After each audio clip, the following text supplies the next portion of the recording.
بسم اللہ الرحمن الرحیم۔ السلام علیکم دوستو، شام کا وقت تھا، سورج ڈوب رہا تھا۔ بادشاہ زین العابدین اپنی محل کی کھڑکی سے شہر کی طرف دیکھ رہے تھے۔ اچانک وزیر خاص یوسف کمرے میں داخل ہوئے۔ یوسف نے کہا، میرے آقا۔ بادشاہ نے گردن گھما کر دیکھا، کہنے لگے، یوسف کیا بات ہے، تم اتنے پریشان کیوں ہو؟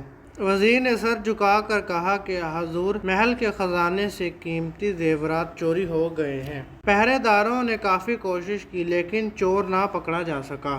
ایسا معلوم ہوتا ہے کہ وہ کافی ماہر اور چلاک چور ہے۔ سلطان نے گہری سانس لی، آنکھیں بند کی اور تھوڑی دیر بعد کہا، یہ معاملہ میں خود دیکھوں گا، تم اللہ پر بھروسہ رکھو، انصاف ضرور ہوگا۔ رات کے سائے گہرے ہونے سے پہلے ہی سلطان نے ایک منصوبہ بنایا۔ اس نے محل کے خاص لباس اتار کر ایک معمولی سے کپڑے پہنے، سر پر سادہ سا رومال باندھا اور بغیر کسی کو اطلاع دیے شہر کی گلیوں میں نکل پڑا۔ باہر کا منظر کچھ اور ہی تھا۔ بازار میں چہل پہل جاری تھی، بچے گلیوں میں کھیل رہے تھے اور زندگی رواں دواں تھی۔ سلطان سوچنے لگا کہ یہ لوگ اتنے معصوم ہیں، مگر پھر وہ کون ہے جو چوری جیسے گناہ پر مجبور ہوا؟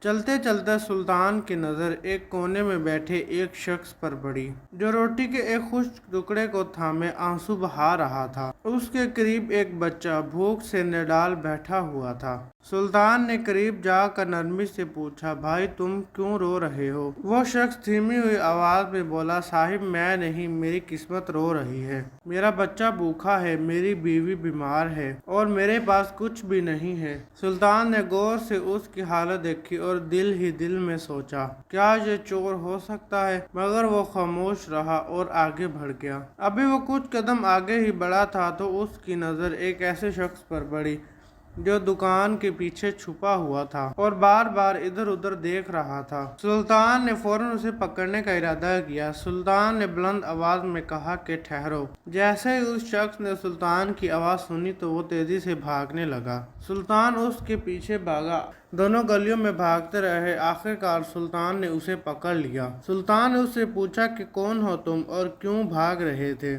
وہ شخص سلطان کے سامنے گر پڑا اور رو کر کہنے لگا، حضور میرا نام کریم ہے اور میں نے چوری کی ہے، مگر میری مجبوری سن لیجیے۔ سلطان نے نرمی سے کہا، کہو تمہاری مجبوری کیا ہے؟ کریم نے سسکتے ہوئے کہا، میرے بچے کئی دنوں سے بھوکے ہیں، میری بیوی بیمار ہے، میں نے ہر در پر مدد مانگی، کوئی بھی میری مدد کے لیے تیار نہ تھا۔ آخر کار میں مجبور ہو کر محل سے جواہرات چرا لایا تاکہ انہیں بیچ کر اپنے بچوں کا پیٹ بھر سکوں۔ یہ دیکھ کر سلطان کی آنکھیں بھر آئیں۔ اس نے کریم کی یہ حالت دیکھی تو کہنے لگا، تم چور نہیں بلکہ حالات کا ستایا ہوا ایک بے بس انسان ہو۔ کچھ لمحے کی خاموشی کے بعد سلطان نے کہا، میں تمہاری مدد کروں گا، مگر ایک شرط ہے۔ کریم نے فوراً کہا، وہ کون سی شرط ہے؟ سلطان نے کہا کہ تمہیں اپنے کیے پر توبہ کرنی ہوگی اور وعدہ کرنا ہوگا کہ آگے سے کبھی نہیں کرو گے۔ کریم نے اپنا منہ اوپر کیا اور کہنے لگا، حضور میں وعدہ کرتا ہوں، اب میں غلطی نہیں کروں گا۔ سلطان نے اس کا ہاتھ تھاما اور اپنے وزیر کو حکم دیا کہ کریم اور اس کے جیسے دوسرے ضرورت مندوں کی مدد کا انتظام کیا جائے تاکہ کسی کو چوری کرنے پر مجبور نہ ہونا پڑے۔ سلطان نے چور کو گرفتار کر لیا تھا، مگر اس کے دل میں سوالوں کا طوفان اٹھ رہا تھا۔ اس نے چور کی کہانی سنی تھی، کیا یہ حقیقت تھی یا جھوٹ؟ کیا یہ ممکن تھا کہ کوئی شخص مجبوری میں اس حد تک گر جائے؟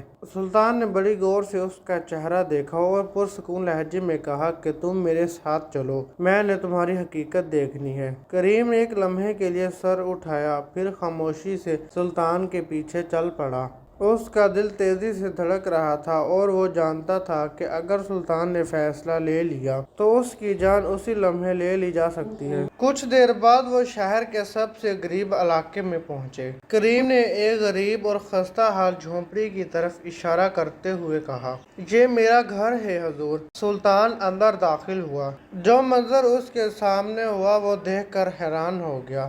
کمرے کے ایک کونے میں بوڑھی عورت پڑی ہوئی تھی، جس کا چہرہ زرد اور جسم ناتواں ہو چکا تھا۔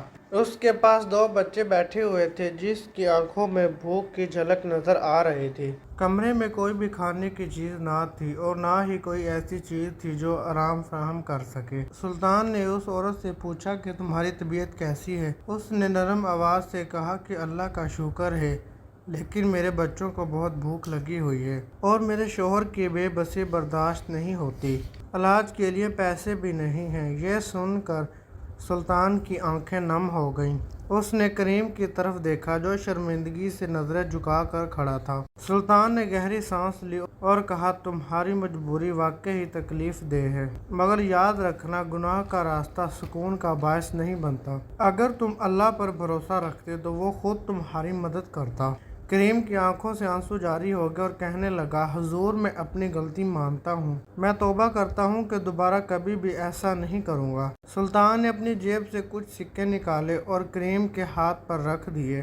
یہ سکے تمہارے بچوں کے کھانے اور تمہاری بیوی کے علاج کے لیے ہیں، مگر یاد رکھنا اگر دوبارہ گناہ کرتے ہوئے پکڑے گئے تو سزا سے نہیں بچو گے۔ یہ کہہ کر سلطان باہر نکل آیا، لیکن اب بھی اس کے دل میں سوالوں کی گونج تھی کہ کیا اس نے صحیح فیصلہ کیا، کہ کیا وہ واقعی انصاف کر پایا، یا پھر اس کی نرمی نے کسی اور جرم کی راہ ہموار کر دی۔ وہ رات کے اندھیرے میں محل واپس لوٹ آیا اور اس کو رات بھر نیند نہیں آ رہی تھی۔ وہ اب بھی اس گھر کے بارے میں سوچ رہا تھا۔ صبح کی اذان ہوئی۔